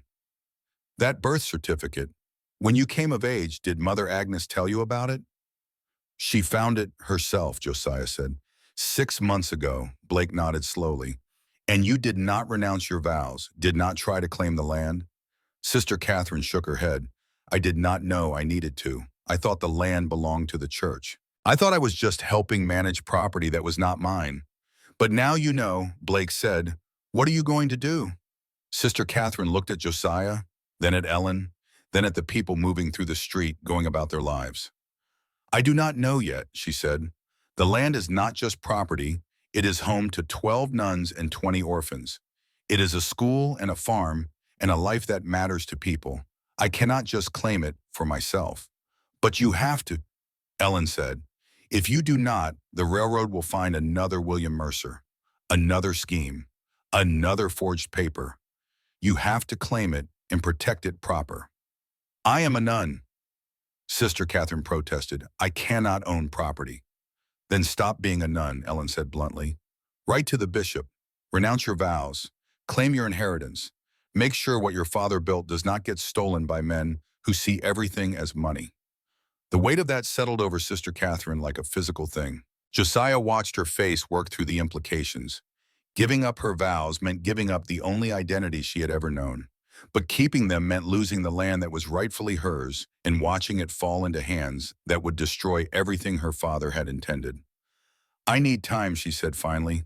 Time to think. Time to pray. You have got until Sheriff Clayton arrives, Blake said. Then this becomes official court business. And courts do not wait for prayers. They disperse slowly. Ellen returning to her, Store Blake to the sheriff's office to stand guard over William and Hayes, the crowd to their various businesses. Josiah and Sister Catherine stood in the street, exhausted but alive, having survived the first battle of what promised to be a longer war. I should take you to the church, Josiah said. Father Wright needs to know what happened. They walked to St. Mary's, a modest building with a small bell tower and windows of plain glass. Father Wright met them at the door, his face showing relief and worry in equal measure. Thank God, he said, taking Sister Catherine's hands. We have been praying all night. Mother Agnes sent word that you were taken. I was, Sister Catherine said, but Josiah found me. Father Wright looked at Josiah with the assessing gaze of a man who had seen combat in his youth and never forgotten how to recognize a soldier. Thank you, he said simply. Do not thank me yet, Josiah replied. The hard part is coming. They sat in the small rectory behind the church, and Sister Catherine told Father Wright everything. The forgery, the birth certificate, William's arrest, Ellen's revelation about Sister Margaret, the choice that now lay before her. Father Wright listened without interrupting, his fingers steepled beneath his chin. When she finished, he was quiet for a long moment. Your father, he said finally, was a good man. I met him once, long before you were born. He came to the mission in Santa Fe seeking absolution for something. He never told me what, but I remember him saying that land was not about ownership. It was about stewardship, about protecting something for those who came after. So you think I should claim it, Sister Catherine said. I think you should do what your conscience requires, Father Wright replied. The church will understand either way. Your vows were made in good faith before you knew your history. If you choose to renounce them to protect your father's legacy, that is not a sin. That is answering a different kind of calling. Josiah stood and walked to the window, looking out at the street. Movement caught his eye. 3 riders coming into town from the north. Cavalry posture. Military bearing. William's men. We have got company, he said quietly. Father Wright and Sister Catherine joined him at the window. The riders stopped in front of the hotel, dismounted, tied their horses. They wore civilian clothes, but everything about them screamed military. The way they moved, the way they scanned the street, the way they positioned themselves with overlapping fields of view. Those are William's hired men, Sister Catherine said, the ones who tied me to the tree. Josiah studied them. 3 against 1 were not good odds. 3 trained cavalry against 1 former scout were worse odds, but he had faced worse and lived. Stay here, he said. Both of you, lock the door. Do not come out until I come back. You cannot face them alone, Father Wright protested. I will not be alone, Josiah said. I will be the one they are not expecting to fight back. He walked out into the street, his hand loose at his side near his revolver. The 3 men saw him coming and spread out slightly, a practiced movement that spoke to years of working together. The one in the middle, the one with those big knuckled hands Sister Catherine had described, smiled without warmth. You are the mountain man, he said, the one who cut her loose. Josiah did not answer. He just kept walking until he was close enough to see their eyes close enough to make any first move count. Captain wants to talk to you, the man said. Your captain is in a jail cell, Josiah replied. For now, the man agreed. But things change. Charges get dropped. Witnesses get confused. Papers get lost. Happens all the time. Not this time, Josiah said. The man's smile widened. You do not know how this works, do you? Men like the captain, they do not lose. They have got money. They have got connections. They have got us. You had Hayes's silence in Blake's weakness, Josiah said. Do not have those anymore. We have got other things, the man said. He nodded to his companions. We know where Sister Catherine is sleeping tonight. Know where that store owner lives. Know where you will be when you think you are safe. The threat hung in the air, clear and unmistakable. Josiah had heard threats before enough to know which ones were real and which ones were performance. This was real. You touch any of them, Josiah said quietly, and I will track each of you into whatever hole you crawl into. I will find you, and you will not see me coming. The man laughed. Big words from one man. I am not one man, Josiah said. I am the one man who knows these mountains better than you know your own horse. I am the one man who tracked Crow war parties for 20 years and lived to tell about it. You want to make this about numbers? Fine. But remember that in the mountains at night alone, numbers do not mean much. The silence stretched. The three men looked at each other, some unspoken communication passing between them. Then the leader shrugged. Just delivering a message, he said. What you do with it is your business. They walked back to their horses, mounted and rode out of town. But slowly, deliberately, making sure Josiah saw that they were not running. They were choosing to leave. The distinction mattered to men like them. Josiah waited until they were out of sight, then went back to the church. Father Wright and Sister Catherine were standing just inside the door, having watched the whole thing. They will be back, Father Wright said. I know, Josiah replied, but not tonight. Tonight they are reporting to William, telling him what happened, waiting for instructions. What do we do? Sister Catherine asked. We wait for Sheriff Clayton, Josiah said. He is due tomorrow morning. Once he is here, this becomes official. Becomes harder for William to make things disappear. And until then, Father Wright asked. Until then, Josiah said, we make sure you are not alone. All of you, anyone William might target. We stay together where people can see us. They spent that afternoon organizing. Ellen Harper closed her store and moved into the church rectory. Blake, still badgeless but determined, stayed at the sheriff's office guarding the prisoners. Tom Warren, the young man from the livery who had seen William by the rope, came to the church with his father, both of them armed with old rifles and the kind of stubborn courage that came from knowing you were on the right side. By sunset, St. Mary's Church had become a fortress. Not a military one, but something more important. A community one. People who had decided that whatever came next, they would face it together. Josiah sat on the church steps as darkness fell, his rifle across his knees, watching the street. Sister Catherine came out and sat beside him. Thank you, she said, for everything. Thank you for reminding me why it matters, Josiah replied. They sat in companionable silence as the stars came out bright and clear in the mountain air. Tomorrow would bring Sheriff Clayton. Tomorrow would bring justice, or at least the beginning of it. Tomorrow would bring whatever William Mercer's lawyers and connections and money could throw at them. But tonight they were alive. They were together. And they had proven that sometimes when enough people decided to stand up, even the most carefully laid plans could unravel. In the distance, a coyote called. Another answered. The wind moved through the cottonwoods with a sound like water. And Josiah Brennan, mountain man and former soldier and reluctant hero, felt something he had not felt in 5 years. Hope. Sheriff John Clayton arrived with the sunrise, riding a bay mare that had seen as many miles as he had, which was considerable. He was 55 years old, with a face that looked like it had been carved from the same granite that made up the mountains weathered by wind and sun in 30 years of dealing with men at their worst. He wore his badge without ceremony pinned to a leather vest that had stopped being new sometime during the previous decade, and he carried a Winchester rifle in a saddle scabbard that showed the wear of frequent use. Josiah saw him coming from his position on the church steps, where he had spent most of the night keeping watch. There was something in the way Clayton sat his horse, the way he scanned the street before entering it, that marked him as a man who had survived by being careful. Former cavalry, Josiah guessed. Probably saw action in the Indian campaigns. The kind of lawman who understood that a badge was just metal unless you had the spine to back it up. Clayton dismounted in front of the sheriff's office, tied his horse, and walked inside. 5 minutes later, he came back out with Blake, both of them heading toward the church. Josiah stood setting his rifle against the doorframe, and walked down to meet them. "You are Brennan," Clayton said. "Not a question."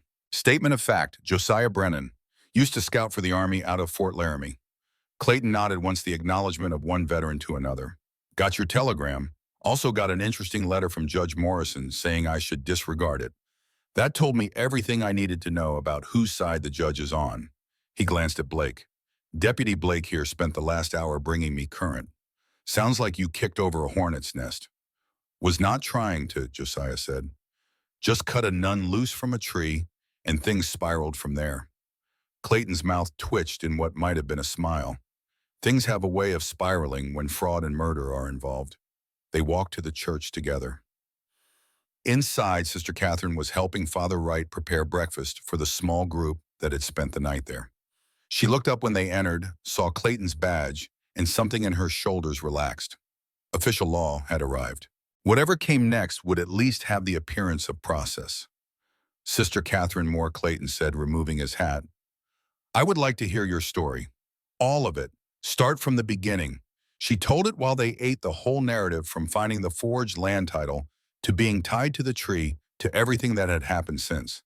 Clayton listened without interrupting his eyes, never leaving her face, reading the truth in her bruises and her steady voice and the way she did not embellish or perform. When she finished, he sat back in his chair and was quiet for a long moment. "I am going to need to see that birth certificate," he said finally, "and the forged land title. And I am going to need to talk to Martin Hayes and examine that ledger myself." Ellen Harper spoke from the doorway. "I can show you the rope too. The one used to tie her up. Tom Warren saved it." Clayton looked at her. "You are the store owner." "Ellen Harper." She nodded. "And Sister Margaret's sister." Clayton's expression shifted slightly. "I remember that case. Summer of 1823. I was deputy in Laramie then. We sent men to help with the search." "Did they look on Mercer property?" Ellen asked. "They looked everywhere," Clayton said. "But William Mercer's father was alive then. He led the search party, made sure they were thorough, or seemed thorough." Ellen's voice went hard. "Did anyone think to search for places a body might be buried?" Clayton met her eyes. "Not enough to dig. We had no cause, no evidence of foul play, just a missing woman in a habit by the river." "You have cause now," Ellen said. "Another nun. Same pattern, same land dispute." Clayton stood. "Then I had better start looking." They moved as a group to the sheriff's office, where William Mercer and Martin Hayes sat in separate cells, both men having spent an uncomfortable night on thin mattresses and their own thoughts. William looked up when Clayton entered, his face showing relief. "Sheriff Clayton," William said, "thank God, this has been a terrible misunderstanding. I am glad you are here to sort it out." Clayton studied him the way a man studies a horse he is thinking of buying, looking for flaws that might not be immediately visible. "Mr. Mercer, I'm going to need you to answer some questions." "Of course, I am happy to cooperate. This whole situation is tragic. Sister Catherine needs help, real psychiatric help, and instead she has been enabled in these delusions by people who should know better." Clayton turned to Hayes in the other cell. "Mr. Hayes, Deputy Blake says you confessed to helping forge a land title. That true?" Hayes looked at the floor. "Yes, sir. You do it willingly." Hayes's voice was barely audible. "He had leverage on me, money I borrowed from the county treasury, said he would report me if I did not help. And you let him into the office to alter the records." "Yes, sir." Clayton turned back to William. "That is conspiracy to commit fraud. Also blackmail. Both hanging offenses in this territory." William's face remained calm, but his hands resting on his knees had gone white-knuckled. "I deny all of it. You have the word of a confessed embezzler against a respected landowner and investor. Any jury will see that Hayes is lying to save himself." "Then let us look at the evidence," Clayton said. They walked to the county office, Clayton examining the ledger with the careful attention of a man who knew that details mattered. He studied the forged entry, held it up to the light, compared the ink color to the entries above and below it. Then he took out a small knife and gently scraped at the edge of the entry. "Paper has been erased here," he said. "You can see the scarring. And this ink is different, newer, applied over the erasure." He looked at Sister Catherine. "You said Mother Agnes was in New Orleans in March of 1828. "Yes, sir." "I have letters from her to the convent here dated that month with New Orleans postmarks." "Bring them to the courthouse tomorrow," Clayton said. "We will have a hearing." Full evidence presentation. I will send for a judge from Laramie, someone who is not related to Mr. Mercer. William's lawyer will object, Blake said. William's lawyer can object all he wants, Clayton replied. This is territorial business now. Fraud, possible murder, corruption of county officials. That puts it in my jurisdiction. They spent the rest of the day preparing. Sister Catherine retrieved letters from the convent, decades of correspondence that established Mother Agnes's whereabouts in 1828. Ellen Harper brought her store ledgers showing rope purchases. Tom Warren wrote out a statement about seeing William buy the rope and specifically requesting it not be recorded in the store's account book. And Josiah, at Clayton's request, drew a map of Mercer property showing exactly where Sister Catherine had been tied, marking the boot prints he had seen, noting the position of the ranch house and the line of sight from the main road. You have got a good eye for detail, Clayton observed, studying the map. 20 years tracking for the Army, Josiah said. You learn to see what is there and what should be there, but is not. Like what? Like why William positioned her exactly where passing traffic would see her, but made no effort to hide what he had done. He wanted her found, wanted people to see the sign calling her dangerous. The cruelty was not private, it was performance. Clayton nodded slowly. Public humiliation is legal strategy.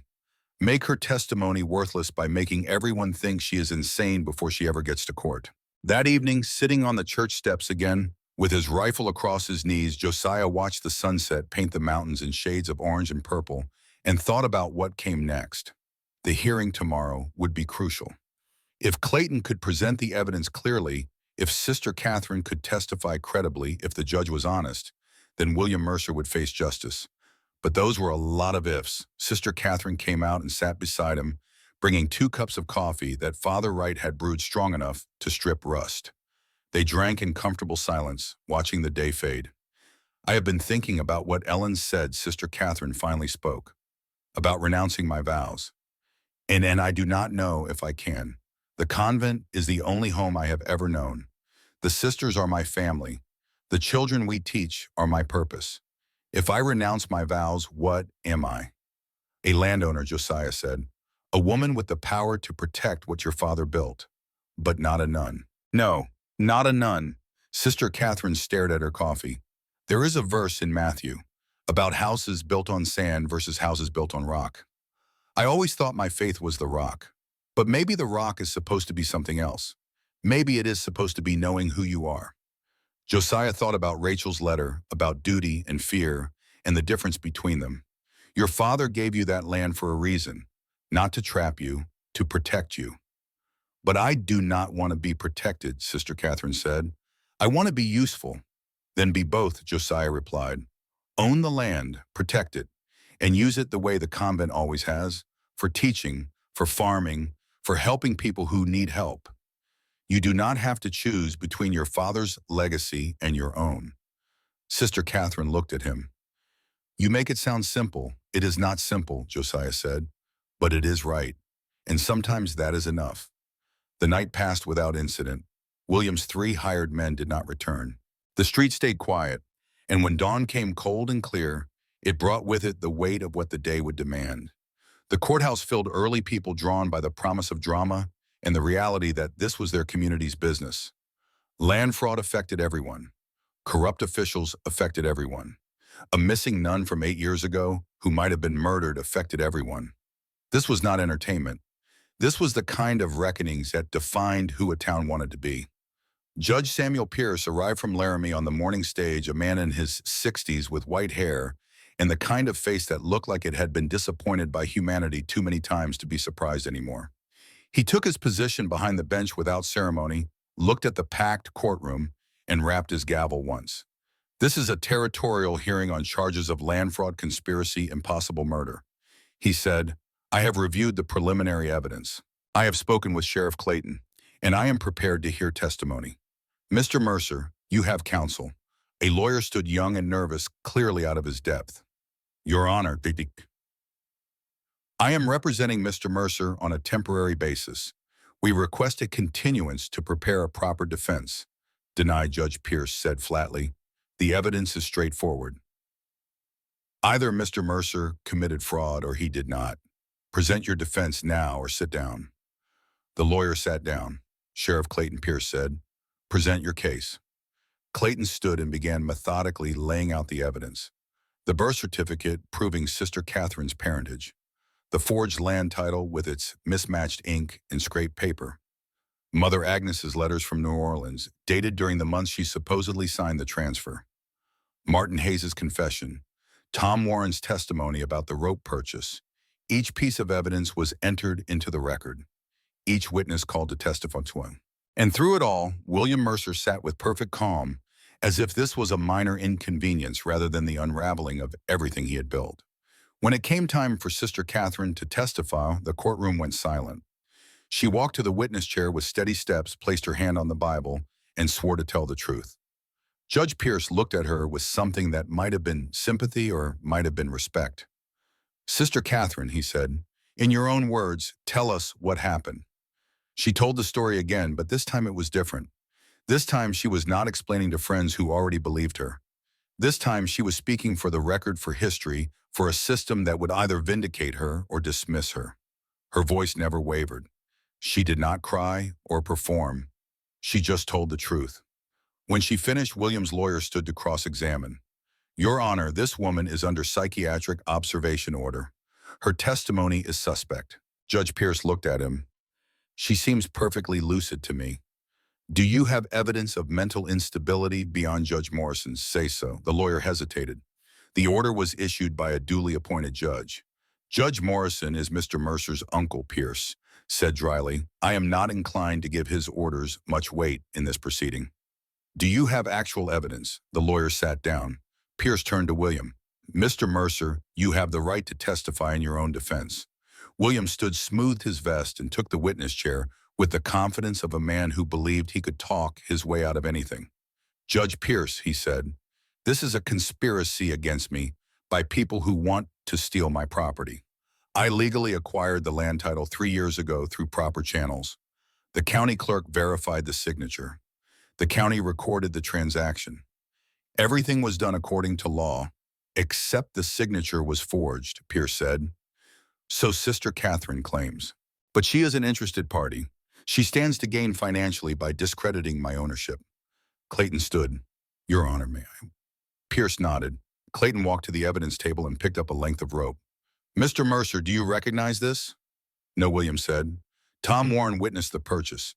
He says you specifically requested it not be recorded in the store's account. Tom Warren is mistaken, William said smoothly. Or lying. Why would he lie, I do not know. Perhaps Sister Catherine paid him. Perhaps he has his own grudge against me. Judge Pierce leaned forward. Mr. Mercer, been a judge for 30 years. I have heard a lot of creative explanations. But what you are suggesting requires a conspiracy involving a nun, a store owner, a livery hand, a county clerk, a former deputy, and a mountain man who does not even live in this town. That seemed likely to you. William's calm cracked just slightly. Your Honor, these people are determined to steal my land. They have fabricated evidence, coerced confessions, and now they are using the power of the court to legitimize their theft. Ellen Harper stood from the gallery. Your Honor, may I speak? Pierce looked at her. You are a witness in this case, I am now. Ellen said, I am Sister Margaret's sister, the nun who disappeared 8 years ago. The courtroom murmured. Pierce rapped his gavel. Come forward, Mrs. Harper. Ellen walked to the witness chair, was sworn in, and told her story. Sister Margaret investigating land irregularities. Sister Margaret mentioning William Mercer's name in letters home. Sister Margaret disappearing. The habit found by the river. The search party led by William's father that somehow never searched William's property thoroughly. Did you report your suspicions at the time? Pierce asked. I tried, Ellen said. But I was a woman with no proof, just a feeling. The territorial marshal told me drowning was the most likely explanation. Told me to accept it and move on. And now we have another nun, another land investigation, another attempted silencing. The pattern is clear. Pierce looked at William. Mr. Mercer, where is Sister Margaret's body? I have no idea, William said. She drowned. Tragic accident. Did she? Pierce asked. Or is she buried somewhere on your property? That is speculation without evidence, William's lawyer protested. Then let us get evidence, Pierce said. He looked at Clayton. Sheriff, I am authorizing you to search Mercer property. Look for any signs of burial, disturbed earth, stone cairns, anything that might indicate human remains. William's face went pale. Your Honor, you cannot do that. You cannot violate my property rights based on 8-year-old speculation. I can, when there is probable cause to believe a crime was committed on that property, Pierce said. Search begins today. The hearing recessed. Clayton organized a search party. 20 men, some with shovels, some with probes, all with the grim determination of people who knew they might find something they did not want to see. Josiah joined them, guiding them to the fallen cottonwood where Sister Catherine had been tied. This is where he staged her, he said, visible from the road. But if he was hiding something, he would want it farther in. Somewhere people do not naturally go. They spread out, working in a grid pattern, probing the ground for soft spots, looking for depressions that might indicate old digging. The sun climbed, the heat built, and for 3 hours they found nothing. Then Tom Warren called out from near a dry wash, "Got something here." The men gathered. The earth at that spot was different, less compacted with vegetation that looked newer than the surrounding growth. Clayton knelt, felt the soil, nodded to the men with shovels. "Dig carefully," he said. "If there is something here, I want it intact." They dug slowly, removing earth in careful layers. 2 feet down, they hit cloth. Black cloth rotted by time and earth, but still recognizably a nun's habit. Clayton stopped the digging, cleared the earth with his hands, and uncovered what lay beneath. Sister Margaret had been there for 8 years. The earth had not been kind, but enough remained to tell the story. The skulls showed trauma, a crack consistent with being struck from behind. The ribs showed where they had been broken, and around the neck bones, corroded but still present, was a length of old rope with the same distinctive knots. Clayton said quietly, "But the knots match. Same style, same training." Ellen Harper knelt beside the grave, her face dry, but filled with something beyond tears. "I knew," she whispered. "I always knew." They brought William Mercer to the site, and chains made him look at what they had found. His face showed nothing, no guilt, no remorse, just calculation. "That proves nothing," he said. "Could be anyone. Could have been there before my family owned this land." "The knots tell a different story," Clayton said. "And Sister Margaret disappeared while investigating land fraud. Just like Sister Catherine." "Coincidence," William said. Judge Pierce, standing at the edge of the grave, shook his head.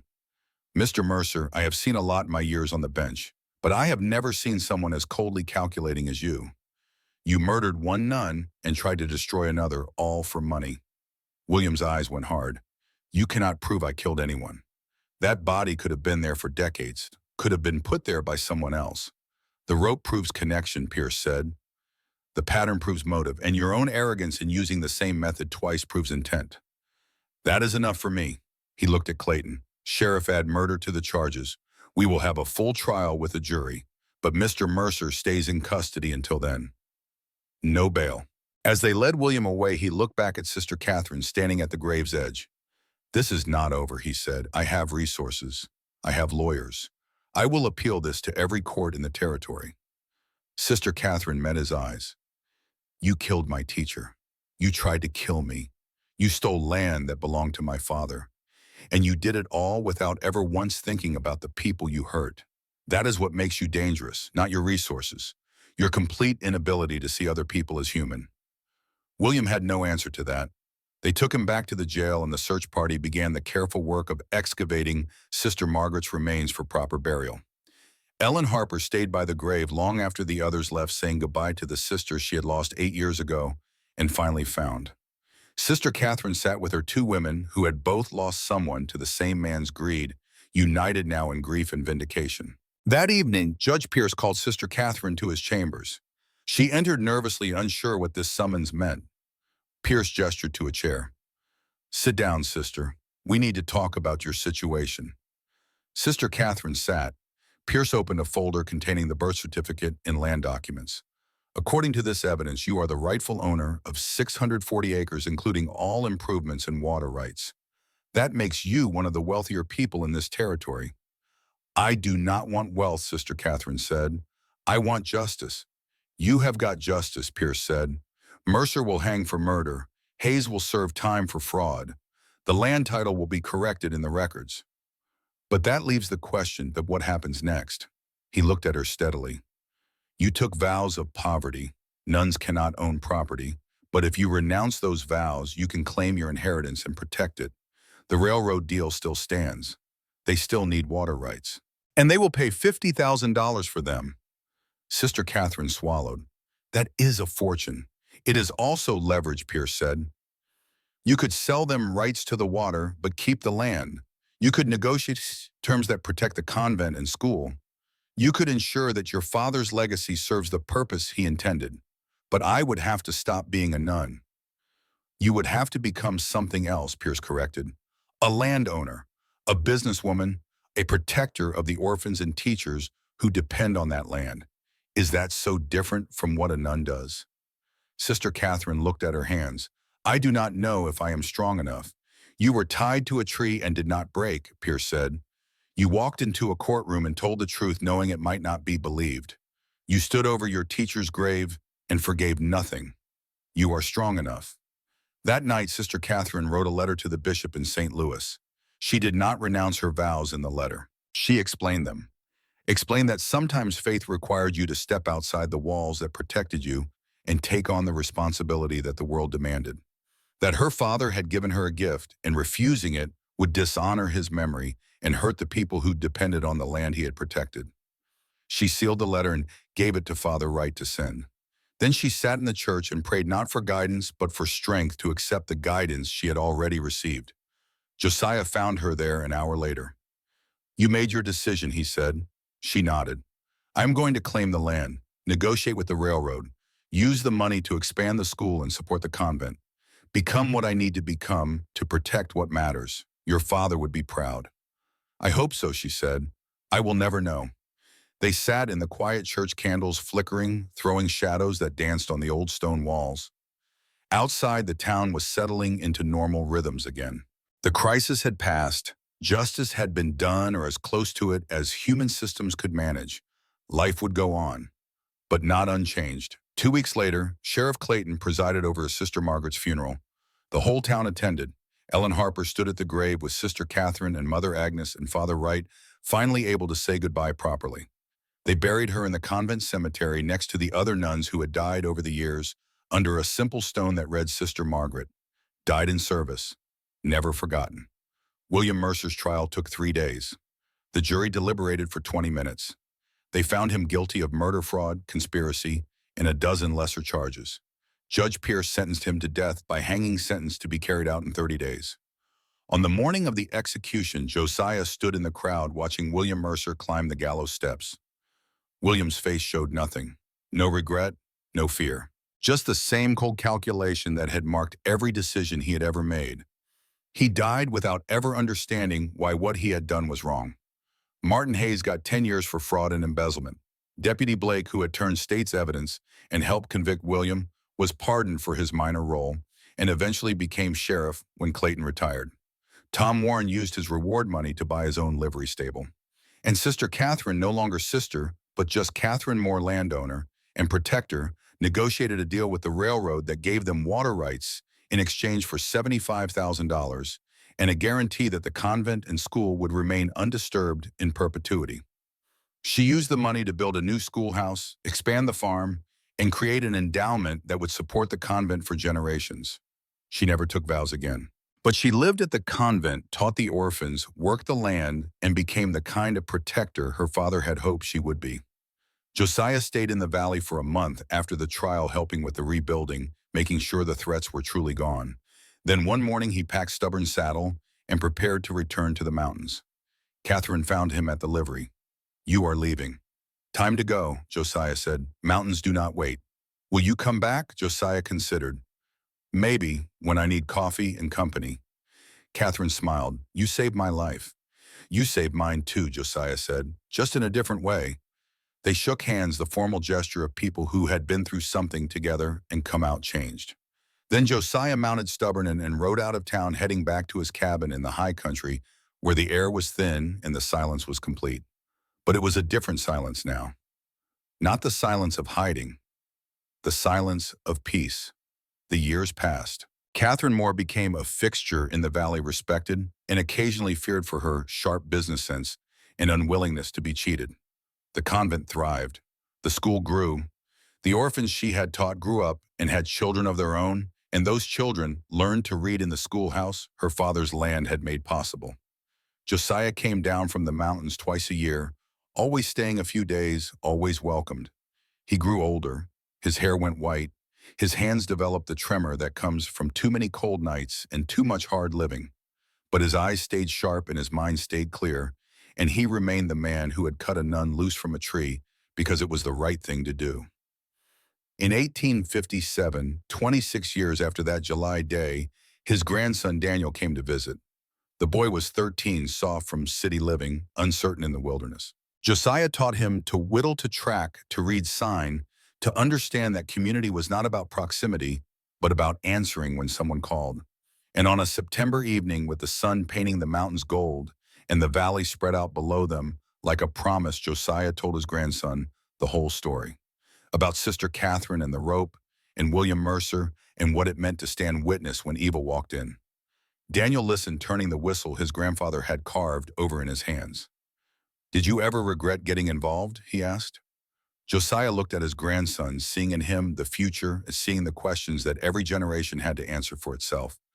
"Only regret is all the times I did not," he said. "But you were alone," Daniel protested. "You could have just stayed in the mountains." "I was dying there," Josiah said quietly. "Slowly and safely, but still dying. Sister Catherine reminded me that being alive means being part of something, means answering when someone needs help, means standing up even when it is easier to walk away." He pointed down at the valley. "See that building? The big one with the bell tower? The school, that is Catherine's school. She is not a nun anymore, but she has been teaching for 26 years now. 26 years of children who can read and write and think because one woman decided to fight for land her father gave her." Daniel was quiet, processing. "So you saved her and she saved all those kids?" "I did not save her," Josiah corrected. "I just stood with her while she saved herself. That is what community means. Being there when people need a witness. Being the person who answers the call." He handed Daniel the finished whistle. "When you blow this, someone who knows that sound will come. That is not just a promise. It is a responsibility. You have to be willing to go when someone else blows theirs." Daniel put the whistle to his lips and blew. The note rang out clear and true, echoing across the valley, carrying on the wind. And somewhere down there, perhaps in that school, perhaps in one of the farms spreading across what had once been contested ground, perhaps in the memories of people who had been there that summer of 1831, the sound was heard and remembered. Josiah Brennan died in his sleep 2 winters later, 77 years old, in the cabin he had built with his own hands. They buried him in the convent cemetery next to Sister Margaret and the other nuns because Catherine insisted that he had earned a place there. His stone read, "Josiah Brennan, Army Scout, Mountain Man, Friend." He answered the call. Daniel inherited the cabin and the trap line and the responsibility his grandfather had taught him. He came west every summer for the rest of his life, teaching his own children and grandchildren about the whistle and the valley and the man who had understood that courage was not the absence of fear, but the decision that something else mattered more. Catherine Moore lived to be 83, dying in 1886, surrounded by people she had taught and helped and protected. The school still bears her name. The land still provides water to the railroad and crops to the valley. And on her stone, beneath her name and dates, they carved words her father had written in his will, held in trust for those who come after. The rope that had bound Sister Catherine to that tree was kept as evidence until William Mercer's execution, then given to Catherine as a reminder. She kept it in a glass case in the school, teaching children about how some people try to silence truth with tools of oppression and how other people cut those ropes and set truth free. Years later, historians studying the period would point to the Mercer case as a turning point in territorial law, when the court started taking fraud seriously, when women's testimony started carrying weight, when the pattern of powerful men abusing the legal system started to crack. But for the people who lived through it, it was simpler than history. It was about a mountain man who chose connection over isolation, a nun who chose truth over safety, a community that chose justice over convenience, and a rope that became a symbol of both bondage and liberation, depending on who held the knife. The mountains endured as they always had, indifferent to human dramas. The Wind River still cut its path through stone. The cottonwoods still marked the seasons with their changing leaves. And somewhere in those mountains and clearings and valleys and hidden places, the sound of a whistle occasionally rang out. A call for help, a signal between friends. A promise that someone somewhere would answer, because that is what community meant. That is what courage required. That is what one summer in 1831 had taught everyone who paid attention. Not every wrong could be righted. Not every villain faced justice. Not every victim survived to tell their story. But sometimes when the right people stood in the right place at the right time, when they chose involvement over safety and truth over convenience, the world bent a little bit towards something better. And that was enough. It had to be enough. Because in the end, Josiah thought in those final moments before sleep took him, that last winter night, that is all any of us could do. Stand up when it mattered. Cut the ropes that bound people. Be the person who answered the call. Rachel had been right in her letter all those years ago. Duty that kept you from people was not duty. It was fear. And the world needed soft men who could be strong, who could feel and care, and still do what needed doing when evil walked in. The whistle Daniel carried east with him back to St. Louis, and his city life served him well. He blew it twice in his lifetime when he needed help, and both times someone answered. And he answered others who blew theirs, creating the kind of network his grandfather had tried to explain, the kind of community that transcended geography and connected people through shared values and mutual responsibility. The story passed down through generations, changing slightly with each telling, but keeping its core truth intact. By the time the 20th century arrived, bringing with it automobiles and electric lights in a world that seemed to have forgotten what the old world knew, there were still people who remembered, who told their children about the mountain man and the nun and the rope and what it meant to stand witness, who taught their grandchildren that courage was not absence of fear, but decision to act despite it, who kept the whistle and the story and the lesson alive, because some lessons are too important to forget, some stories too essential to let die, some values too fundamental to abandon just because the world gets complicated. And sometimes on quiet evenings in the mountains when the wind is right and the stars are bright and the world seems to be listening, you can still hear it. The clear, sharp note of a whistle calling across the valley, asking for help, offering help, reminding everyone who hears it that we are not alone, that we are part of something larger than ourselves, that when someone calls, someone answers. And that is the rope that binds us, not bondage, connection, the kind that cannot be cut because it is woven from choice and courage and the decision to be part of something that matters.